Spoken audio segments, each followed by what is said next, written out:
It's a pleasure for me to be able to share a glimpse of some of the work I'm involved with and very passionate about. And so today, what I was hoping I would share with you is a bit of my work here as a research fellow at Tufts University's Global Development Environment Institute as it relates to an area of research around finance. And particularly what I've been focused on is the role of private finance and impact investing. Just to give a bit of flavor of kind of my background, it's really been for me on my personal, professional journey about 25 years of working in, I just decided I could be part of creating new organizations to really look at how money flows to sustainability. So over my 25 years, it's been founding organizations like Ecologic Development Fund, Root Capital. I'm a board member of something called International Funders for Indigenous Peoples. And today, in addition to my work here at Tufts, I'm involved with a private investment group, private investors. And every one of these contexts, we often for many years now, we're talking about sustainability. And I still ask myself, what is sustainability? So one of the things that's gotten me on my current work, looking at the role of private finance and sustainability, very at the core of this issue is this issue of sustainability for me is well-being, really defining what is well-being. And one of these defining moments for me, I just wanted to share with you a little of my story. I spent in my work at Ecolot, prior to what I'm doing now, I spent about 10 years working in southern Belize with the Mayan populations. And the southern Belize, like many parts of the world, this story, I'd say it was a unique story, but it's certainly my story of indigenous people really struggling to maintain a way of life in a rapidly changing world. And one of those economic alternatives for them, a green, economic, sustainable development alternative that affirmed their culture, which is an important defining aspect, I think, of well-being and sustainability, culture, was cacao and chocolate. So we spent a lot of time. They make a great quality chocolate. It's high quality. So we were one of many organizations, part of an effort. They're growing fair trade organic chocolate of a very high quality. And it's an economic activity that enhances their natural environment, compatible and affirming of their cultural practices and life ways. And that was one of many of these green development alternatives. And one of the challenges that we faced as time went on, two key things happened. The price of oil went up, and the technology to extract oil out of the ground has improved. And the country was faced with a choice, these kinds of green alternatives or oil. And what do you think they chose? Right, it was oil. So there was a lot of choices, not just the Mayan communities, but really the country, for all sorts of reasons. They were told there would be more jobs, more wealth. And in fact, like many parts of the world, they're learning the benefits are limited to a few of oil extraction. But certainly the communities that we were working with around cacao, many of them were really greatly impacted and lost these green economic development alternatives. Now, we've heard this story before. This isn't just southern Belize. We see we are at a time on our planet where we're making some choices about how we develop and what is well-being. And we make these choices every day as consumers, as voters. We are choosing more or less sustainable practices. When I look at these experiences that we see around the world, part of my work here at GDAE, I get to take a step back. If I can get out of the woods, so to speak, at the 30,000-foot level and looking at how might we best think about sustainability, one of the best frameworks that I've seen comes from the Stockholm Resilience Center. And the Stockholm Resilience Center is a group of scientists affiliated with Stockholm University, and they really just began to look at not a judgment, but based on science, what are the environmental limits? What are the boundaries? They identified 9 key planetary boundaries. And this graphic just suggests those areas in red are those areas where there's documented science to show that we are living beyond the boundaries of the planet. What does that mean, beyond the boundaries? We're in the Holocene period. We're coming to an end. 10,000 years we have on the planet of relatively stable climate. And we're now, it looks like, entering a period of instability. That instability seems to be exacerbated by how we are exceeding these planetary boundaries. One of the boundaries noted here is biodiversity loss. Another one that's noted really out of whack is our nitrogen cycles. The nitrogen that we growing food, in effect, the fertilizers that we use to grow our food in the world. And climate change and carbon emissions is another. What this graphic suggests is we need to find ways to live within our boundaries, within the boundaries of the capacity of the planet to sustain itself. That green circle in the middle. Certain areas of science have yet to really document, are we in or outside of the boundaries? Things like aerosol loading and chemical pollution. We know we have chemical pollution, but can the Earth sustain it or not? They're suggesting we don't know yet, based on scientific research. So even 2 weeks ago, the Washington Post posted an article, pretty interesting, referring to these 9 boundaries. And really scientists are saying we're living outside the boundaries of the planet. We know this. This isn't new information, but it gives, I think, a very useful framework to think about if we are to live within the boundaries of our planet, if we are about environmental boundaries, what are those boundaries? So this research certainly is informing policymakers in the United Nations, European Union, and many others. Now, an overlay that I found really interesting, these looks at the environmental side. At the same time, we have a world, 7 billion people, what I would call 2 billion people that are excluded, you know, the have-nots, the $2 a day, $1 a day. We know we have a significant issue of wealth inequality in this country as well as in the world. And there's a woman who really built from this work, and if you had a social lens to look at, we not only have these environmental boundaries, but some additional research of Kate Raworth, I really looks at, if we look at these environmental boundaries, we also might want to consider the social foundation, the essential conditions to sustain human life. And I think that Kate did a pretty interesting job of thinking about what are these essential attributes of human well-being, right? Food, water, we have our material wealth, but we also have things like, you know, voice, gender equity, that are also essential, what she might call to assure the safe and just space for humanity, for inclusive, sustainable economic development. So this is a very powerful framework to think about. This isn't really a judgment. This is saying our solutions, as we move into the 21st century, need to be operating. We need solutions in that green space. So this framework, again, is guiding policymakers, and I think it's a very exciting framework to think about what are solutions being created through investment and business that operate in this safe and just space for humanity, that are creating solutions to the challenges of our times. This is, some people, she sometimes refers to this as donut economics, right? The word shape and effect is a donut. So when I look at with all of these challenges that we face, one of the things I get to do with my current research is to really look at, we're at a time of great innovation and change. And we're seeing a lot of new, I'd say, innovation in business, social enterprise, and finance. And I get to look at what are some of these innovations dealing with operating in this green space and creating solutions. And a pattern that I've seen of some of the greatest innovation that are dealing with both social and environmental challenges with scalable solutions is around, I guess, a framework, often the principles are called regenerative. And this is really taking a step back. Sustainability, often sustainability in the center, we're talking about moving from something that's damaging, we're consuming natural resources to whatever, turn the lights on, and we're often talking about sustainability is about zero impact. We're trying to minimize harm. We want to do less bad. Most of the conversation of sustainability is about getting to that zero carbon footprint, zero impact. And what I guess I've been seeing, that's good. We need that. We need that. But we need a whole lot more. We really need to restore the damage that's been done. And in fact, if we go even further, there are these principles called regenerative principles. And these regenerative principles actually have had fantastic success being applied both in business and in finance, creating, I think, more a higher level of sustainable solutions about creating and participating in the creation of life. So let's talk a little bit more about this. In this, our dominant worldview, the Western worldview, it's really worked well around, we work with science, but it tends to be mechanistic. We tend to break down complexity to understand it into things that are simple to understand.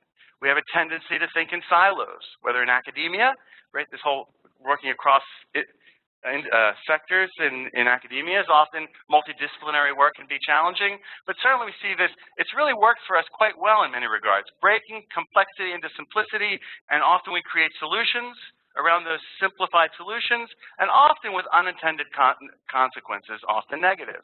But it's a piecemeal thinking, data-driven, often quantitative, and a big focus is on making things efficient or less bad. This alternate view, this what I call a living systems worldview, typically looks at relationship thinking, looks at patterns, looks at systems. When we want to understand a human being, we don't dissect the person into their parts to look at their finger and their hand and their arm. When we look at a person, we look at the whole person, their whole system. To understand an individual, we look at the human being, not their parts.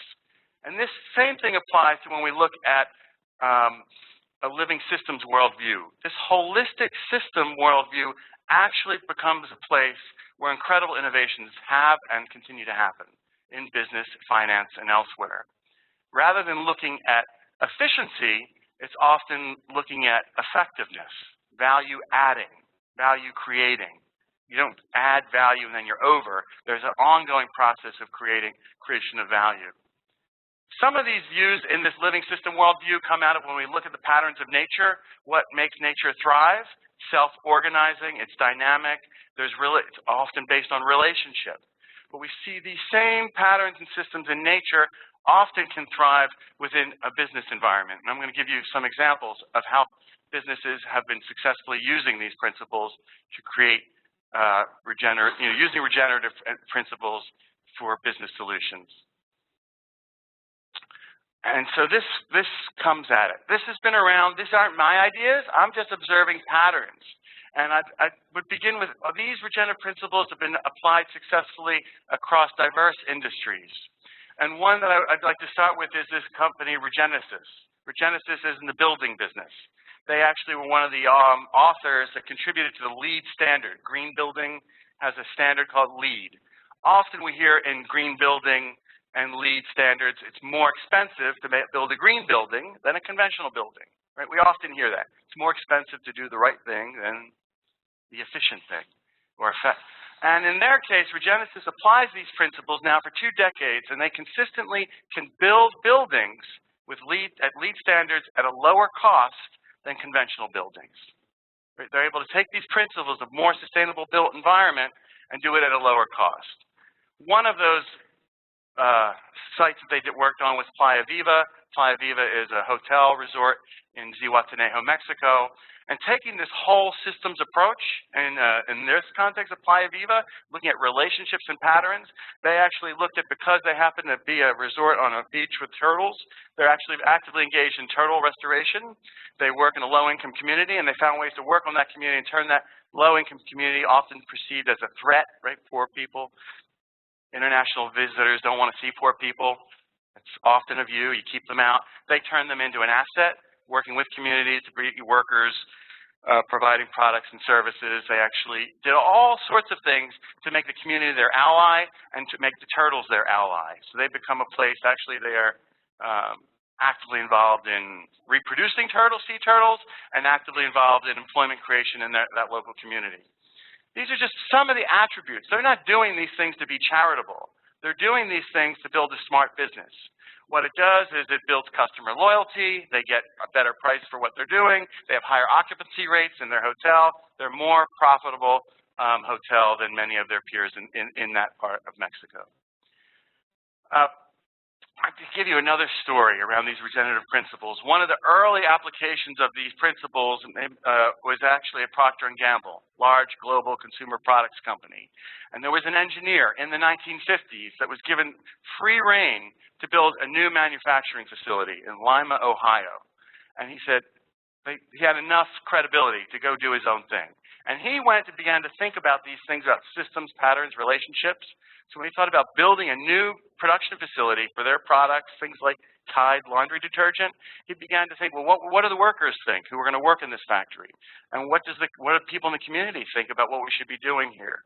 And something pretty visionary. In 1950, he asked his team, if the earth could speak, what would they say about what we're about to do here? And before it was widely known, they discovered through this design process that Tide laundry detergent at the time had phosphates in it. And they discovered that rivers and streams don't really like phosphates in detergents. And that led to them redesigning Tide to take the phosphates out. This plant, with all this holistic, it sounds good, that plant became the largest profit center of this global corporation for 3 decades because of the application of these principles. Because they were proactive and designed phosphates out of Tide, that was a key reason that Tide ultimately became a market leader. It's now, even today, it's one of the dominant detergents, outcompeted its competitors. And one of the ways that it did that is it took the phosphates out before it was required by regulation. To this day, that product continues as a dominant position as a competitive product. So that's pretty interesting for me, working in the rainforest, to see these principles of sustainability being applied in global corporations. We're seeing it increasingly being applied in the world of finance, in food and agriculture, and even recently, this company DNV is a Norwegian company, 100-year-old company in shipping and oil rigs. And they have a new leader that sees we've been around 100 years, but they're clear they need to reinvent themselves for the 21st century. And they're embracing these principles to rethink their company. This is a multi-billion-dollar company, to rethink what does it mean to their purpose and competitiveness in the 21st century. So these principles I see are getting results. And again and again, it can reduce costs, it improves profit margins, it can accelerate innovation or reduce the innovation cycle of new ideas across industries. So this, to me, then becomes a competitive advantage when thinking about investing in sustainable well-being. This actually becomes an opportunity, undervalued, overlooked opportunity that I'm able to see in a number of sectors. My research isn't so broad as this, but I am focused on some of those sectors. One that I want to draw your attention to is Tonka Bar. So this is one application of these regenerative principles. Tonka Bar is it's a snack food. It's a company that came out of Pine Ridge. It's a Native American reservation, Pine Ridge in South Dakota. And this is a place that they call themselves the poorest zip code in America. And there's certainly a lack of formal jobs. So they have really worked for a long time on how they take some of the Lakota people that live in Pine Ridge, take some of their food recipes to bring healthy food to market. And a lot of their life and culture centers around the buffalo. So buffaloes, you probably know, were nearly extinct, decimated through the process of colonization in this country. But yet it's really intimately important to the culture. And it happens to be an extremely healthy source of protein.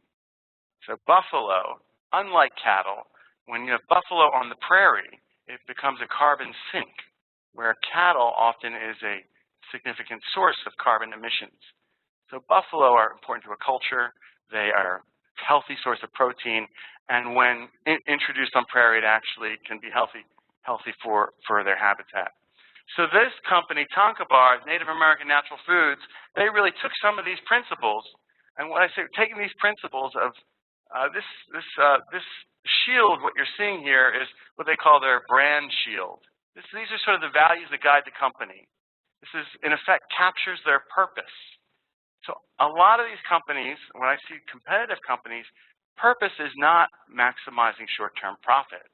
The purpose is not producing a lot of widgets or whatever it is you sell. But yes, they may want to grow. Yes, they want to be profitable, but that's not their purpose. And one of the interesting, I find pretty interesting, when they say, what drives them? Why does this company exist? Why did the founders come together? Why do investors come up to them? I'm not sure how well you can see it on the screen, but I'm just going to take their top value, on the top of this shield. And it starts with honors the gifts from sun, water, sky, and earth that provide our food and all living things who give themselves so the people may live. So this is sort of a value. When they get up in the morning, why do we exist as a company? This is one of the values. Another one of their values: honors our elders and inspires our youth. And when they think about the value, as they reach and connect customers, what are they trying to do for customers? They're seeking to respond to customers' desires who are saying, I want to live healthier and in a way that honors Native American heritage and traditions. So I share this because this all sounds very feel-good stuff. Well, it actually gets business results. So I'm watching this company like many others. They're actually doubling in size annually. This past year, I think they had 80% growth in their annual revenue. They're projecting more than that into this year. So they actually have a great product. It's growing leaps and bounds in terms of their ability to grow their revenue, grow their sales, and behind that, they're kind of creating jobs. And they ultimately seek to create a source of a product that creates a demand for more sustainable grazing of buffalo on native lands. And this is just one example. I'm seeing a whole host of companies. Many companies I'm finding have a new value proposition, defining their purpose differently around these regenerative principles. And I think it makes them profitable, makes them good investments, and it really offers some solutions to the global challenges around kind of our environmental boundaries, with assuring and contributing to essential social foundation. So this is really a work in progress. What you're seeing here, there's an effort to apply these principles to finance. I'm one of several people in this field. I just really need to make a mention of Carol Sanford as a woman who's been working with Fortune 500 companies for her career, developing and applying these principles to change practices in Fortune 500 companies. John Fullerton at the Capital Institute is putting a lot of thinking in what are these principles as they're applicable. If we think about regenerative capitalism, what might that look like? And together with John is Hunter Lovins, who's done a lot of teaching as well as business consulting. Is really a thought leader around these principles. So this is a work in progress. If we were to boil down these principles, what are they? For me, these are probably the three most important things that I'm seeing. Great companies creating solutions for the planet are often clear about their purpose. And I gave it a feeling for what purpose isn't mission, it's not goals. What is your purpose in life? What is the purpose of the company? It's a bit philosophical, but it's very real. It's what makes people and companies tick. The other key thing that we're seeing, there's a realignment, honoring place. We often find a way of doing business.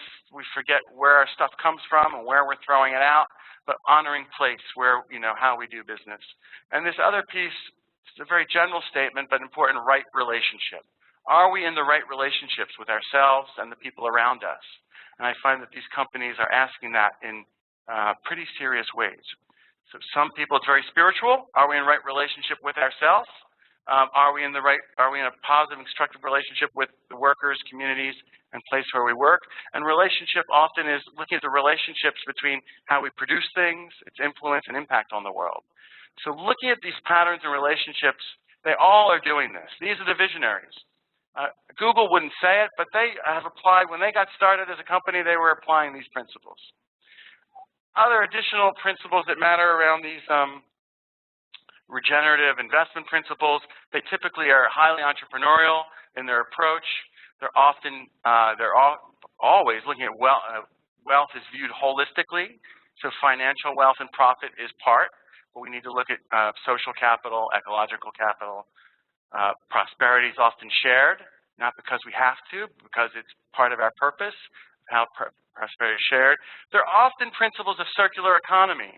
Right? In our old economy, right, we have the production line, right? We extract resources, we make stuff, we're done using it, we throw it out. That's not circular, right? But when we have nature tends to what's waste in one system becomes an input for another system.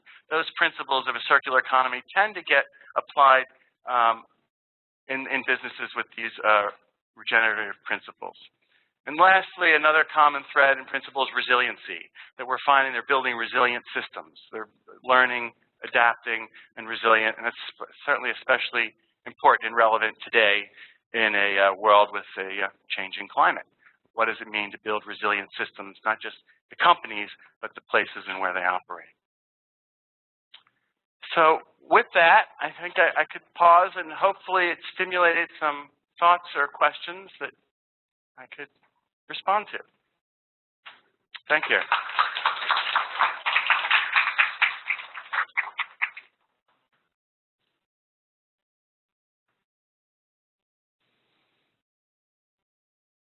Yeah.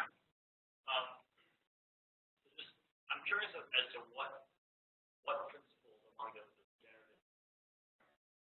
regenerative principles are unique to, I guess, more recent principles that people are advocating in business that are not environmentally related. Like, is it unique in that it's just taking sort of modern business principles and applying them more to how you can profit by also being environmental? Or I'm just thinking, for example, of having browsed a few books on running competitive businesses and things like that. A lot of these principles seem to be the same without necessarily the environmental demand. So is the novel addition of this way of thinking just that way we're doing sustainable fashion, or are there other, what I guess is making it unique? Yeah. So just to repeat the question for those that might be joining online, what is unique or different about these regenerative principles versus other business principles or sustainability practices or principles? And I guess for me, I often find there's a dominant trend to boil down complexity into simplicity. And when doing that, I think we're losing something. And I've certainly got at this because often sustainable development, in my background, often doesn't value culture. Right? So when I think about indigenous people, they're not looked at for their unique culture, they're looked at as poor. So let's make them less poor. So for me, this is a way that naturally is inclusive of recognizing social and cultural identity. So it allows a value and affirm, to cultural minorities in a way that I find dominant principles tend to make us we're all the same. So that would be one. The other key thing I find different here is that it embraces complexity and relationships. So we don't have to, it gets often we think, I'm trained as an economist, and we think about how do you turn the world into equations and multivariate equations and get all these variables in a way that makes sense. And this looks at systems and patterns. We don't have to it allows you to say we don't have to understand every single piece.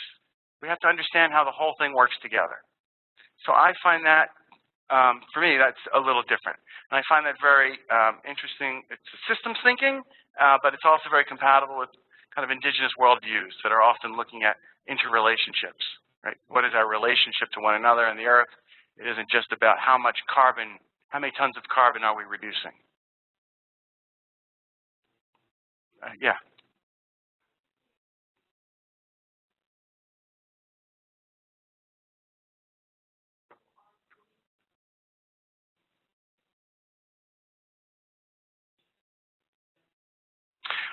So the question was, am I seeing with these new companies, is it more gender-driven? On balance, I think women tend to be more holistic in thinking. This is a more feminine, friendly way of thinking, so to speak. That more holistic and relationship-based. In the world of private equity, like that's what I'm looking at, private finance, the improvement is of all private finance, 11% of it goes to companies led by women. 11% of all private equity have women in leadership roles in those companies. And that's double what it was 10 years ago. So on one hand, there are a lot of women entrepreneurs. They're underfinanced, undervalued, overlooked. On balance, there often is about valuing relationships more with women in leadership. But I wouldn't say this is women only, right? There are women that value this and don't, and men that value it as well. Yeah. Okay, my question is kind of based on the global economy. How are these maximizing decoupling of profit such that So if I understood the question on a global or macro economy, how do these sustainable practices be sustainable and be competitive? Right. So you really got to boil down to the specifics of any product. It has to be competitive, a great product, and competitive with its peers. I I'm not sure if there's a simple answer to that question. You have to go piece by piece. So if I go to Tonka Bar, they were the first kind of buffalo snack in the snack category. So they were first to market. In 6 years, they got 9 or 10 other competitors. And how are they? They're doing all sorts of things to distinguish themselves. They think they're more authentic, more sustainable, more regenerative. Some of their competitors may not be. So they have classic issues around competition, running a great business in a competitive way that they have to deal with compared to their peers. From a macro perspective, I mean, I do think about, I'm really excited that solar energy is more now competitive with fossil fuels in a way that it wasn't. Does that have anything to do with regenerative principles? You know, I'm looking at the world through those lenses. Why is solar now competitive in a way that it wasn't? So I don't know if that answers your question. I think what I see these principles doing when they're applied to any of these companies, it accelerates success. It's on balance, they get to be, what is success as they define it? It can be, often it's profitability, it's often coming up with new products, market positioning. So I think it's more of like this philosophy of an application to business. And it can have the benefit of a more sustainable, it doesn't have to be. This can be applied to anything, to any kind of business. Did I answer your question? Okay. Yeah. I'm curious about what barriers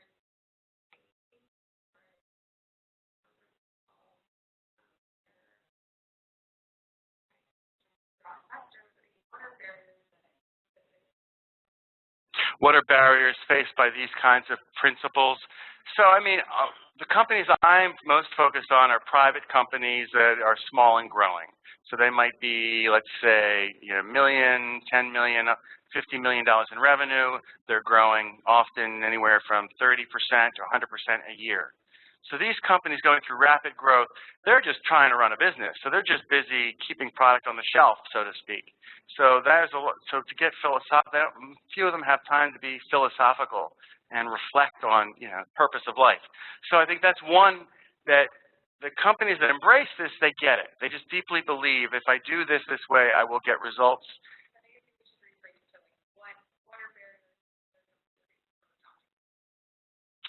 Oh, well, often what I hear is, what's the business case? Show me that it's really going to benefit my business. I'm going to be more, usually that means grow more, be more profitable by traditional set of values. So I'd say that is the dominant view. And then there's the opportunity cost. If I got to do this, what's the cost of pursuing this versus what I'm already doing?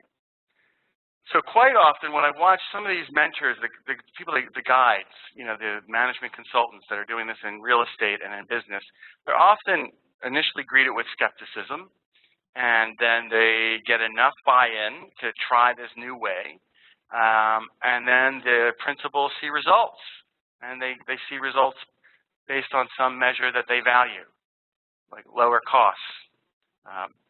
So it has been, in general, what I'm finding where it works is it's very intense work that requires facilitation. And that's where I'm observing where the greatest results are. And to your question, it's not for everybody. Not everybody's going to do this. I'm not saying the whole world should do this. I think certainly the smaller companies I'm working with, some of them get it. They're already doing it. Like the Playa Viva, he's kind of, he's sold. He's seen the results. He's committed. The hotel in Mexico. Other companies that might care about social responsibility, or even if they might care about responsibility or sustainability, but aren't necessarily going to embrace these principles. And barriers are, I think that might be an opportunity cost and business case. Yeah.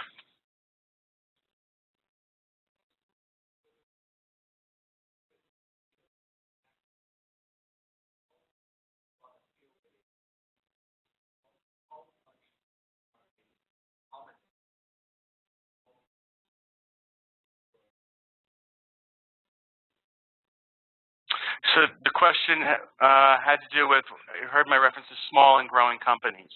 So you look at the world, job creation in the world and this country are these smaller, not global corporations, but small companies. So the job creation in the world comes from these smaller companies.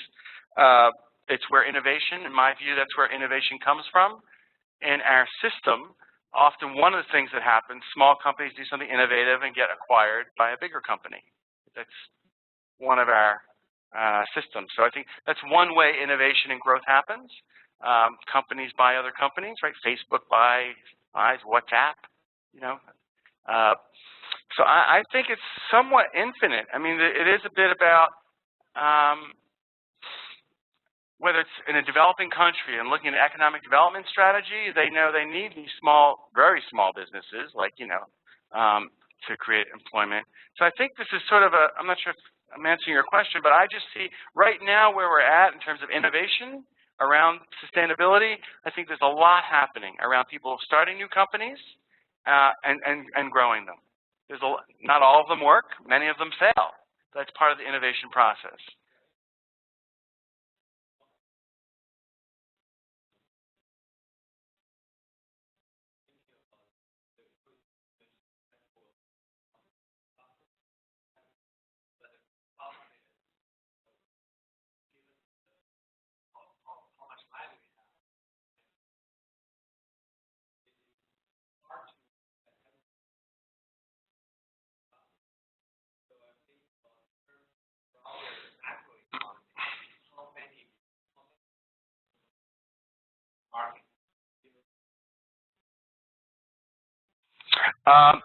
There's great observations. I mean, in a particular case of bison or buffalo, we got to remember. I mean, when we wiped out millions of buffalo, and what's in an overly simplified way, we replaced it with cattle.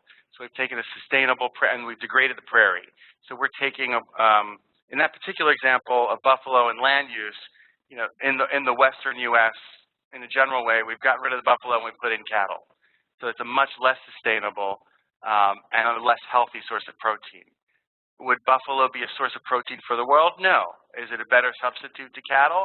I think so. Is it a substitute for all cattle in the world?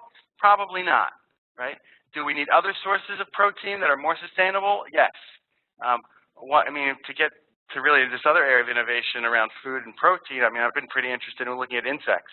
So looking at the role of insects play in providing protein as an alternate to, you know, meat or even soy. So not a panacea of a solution, but for the Lakota and Pine Ridge, where the buffalo have been there for centuries, and they're trying to bring back that buffalo to restore the land and affirm their culture, I think it's a place where buffalo makes sense. And it happens to be a very competitive product in the marketplace. Yeah.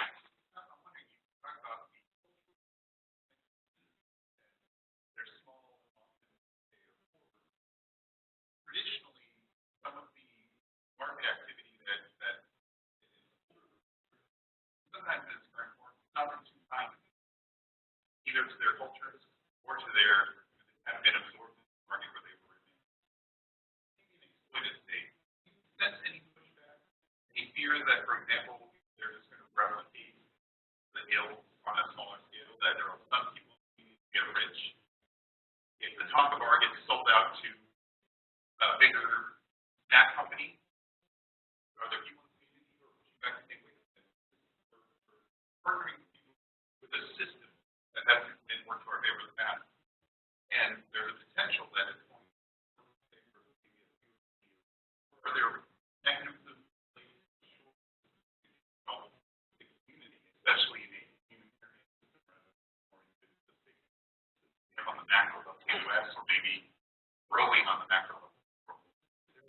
So to sum up the question, is there any concern working with the diverse cultures or indigenous cultures in the world that embracing this approach, you're creating a capitalist system that might create the same haves and have-nots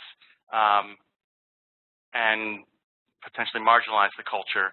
And is there any resistance or concern around that? And I'd say in general, yes, absolutely there's concern around that. I think in general, I think there are some cultures in the world that don't want to interact with the global market economy. They have the ability to decouple themselves from the market and global economy. I don't necessarily see that as a bad thing. I just don't see that's an option for too many populations. In a place like Pine Ridge, they want jobs on the reservation. That's one of the things that they want. They want education, they want jobs.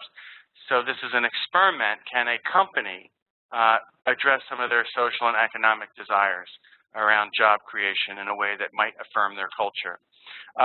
To your question of, yes, when you're creating these for-profit companies and maybe they get acquired by some outsider, that ultimately has the negative or detrimental effect, I think those are risks and challenges. And I could speak to the particular issue. I mean, the example of Tonka Bar, which is interesting, is that they've thought a lot about this. So they really spent a lot of years talking with their tribal leadership and community consultation and just even designing the company. The brand shield I showed you, those values were the process they set out. They talked to 800 people on the reservation to say, if we created a company, what do you think we should create a company selling buffalo meat? And if so, what should it be about? So it's interesting for them in the design process, they had the community speak into the values of the company. And I think in that particular example, there is this issue of accountability and governance and wealth sharing. How are companies created? Is it just for, in an indigenous culture, I think it's a challenge. Companies are created by entrepreneurs and individuals. And if it's in a cultural context, is there any accountability to the collective, to the culture, to the group, to traditional or informal governance that might be present? And that's case by case. I think there needs to be accountability. I think that is important. In the case of Tonka Bar, they actually decided to have an ownership structure. They went through thinking through giving ownership shares of the company and having it owned by the workers. And that was one of the ways they were trying to kind of be accountable to the community. And so I think there are all sorts of things around thinking about accountability and benefit or wealth sharing. Different companies do it differently. So that's the high bar. But there are other reservations when you say, gee, you want to do buffalo or fracking. They're choosing fracking, right? I mean, they're making a lot more money there, and yet they're also diminishing a quality of life, and in some of those places, right, the culture's diminished. So I think this is the challenge of our times. Cultures aren't static. I think my experience with indigenous cultures is those that thrive are dynamic. They evolve, they change, and what change is acceptable in the 21st century and what isn't, I don't know. But hopefully there is good governance in place for cultures to figure that out. Yeah. Okay. Hi.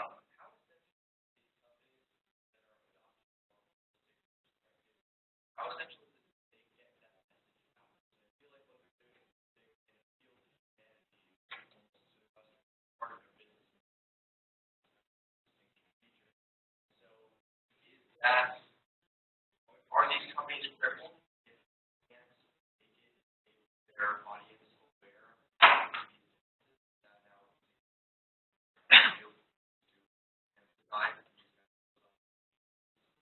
or having your experience that they seem to function just as prosperously, just as monetized value.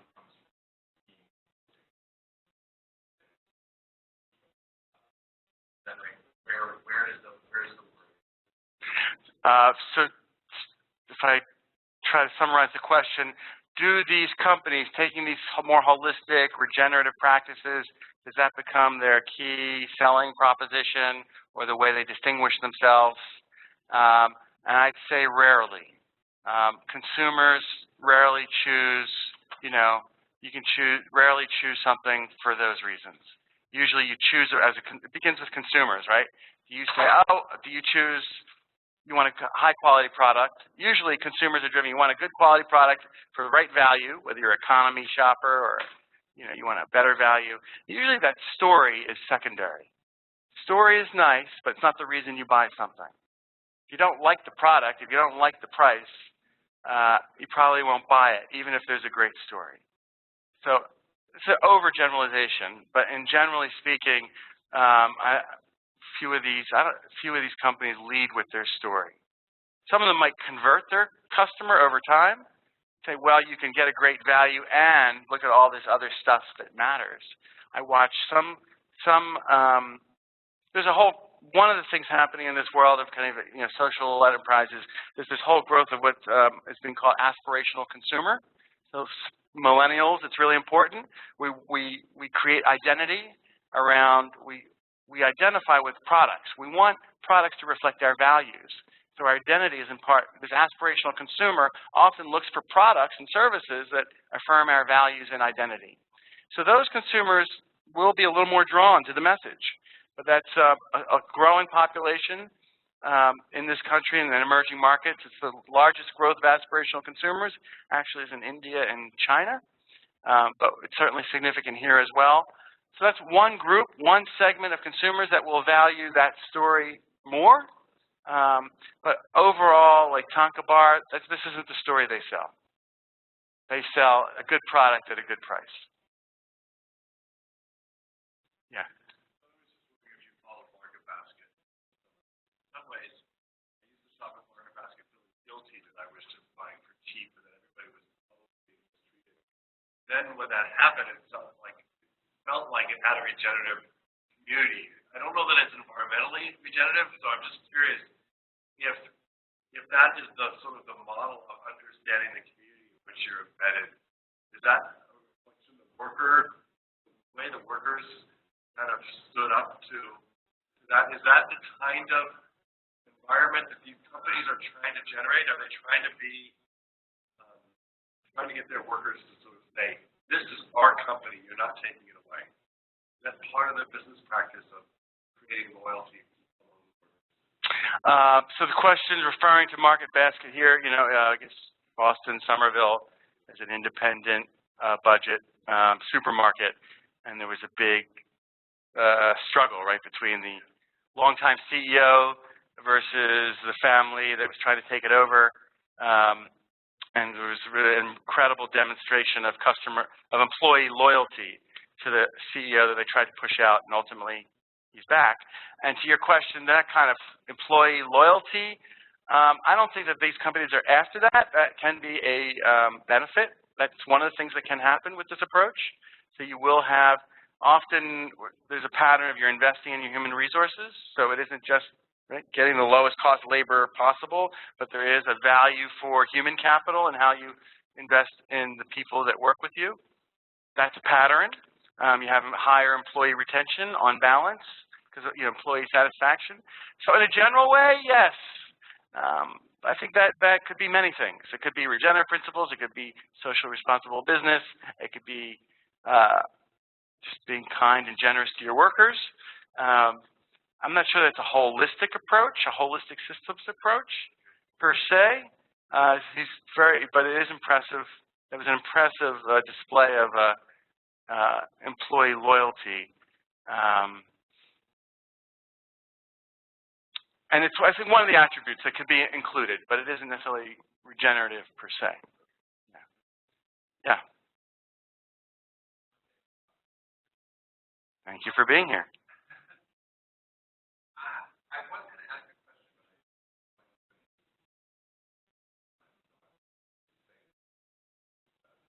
but all of the questions that I raised, like competitive, really, assume a rank, which is capitalistic, and we made the decision to go down this path. We didn't actually when you assume the capitalistic brain, flavors and everything around resource, use, benefit, one state.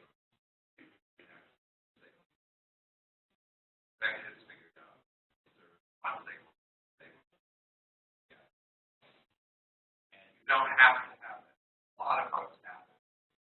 These efforts of changing the brain, looking at multiple stakeholders, population.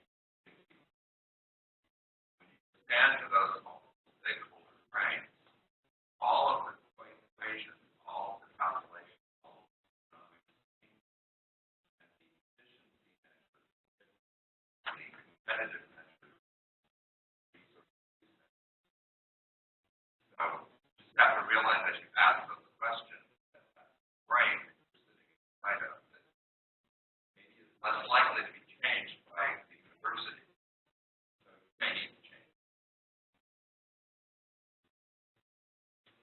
some of these companies are changing, to David's point of our questions around competitive capitalist system. We're inside of a global capitalist system and competitiveness and profits, but there are different frames. And there are some companies that are creating, for-profit or non-profit, right? You're one or the other. There are companies that say, well, we want to do both. We have purpose of a non-profit, but we also have revenue of a for-profit. So I think there are these companies and organizations changing, to David's point, changing the frame that might have a social purpose, like, eliminate malaria from the world, but they might look at some commercial strategies to do that. So.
Just to sum up for people that may be online, David Wilcox is just commenting.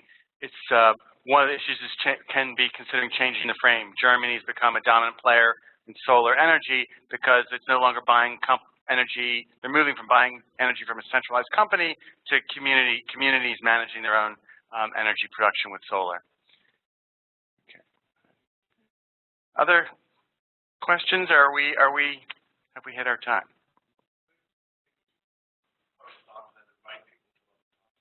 Okay, great. Join me in. Thank you.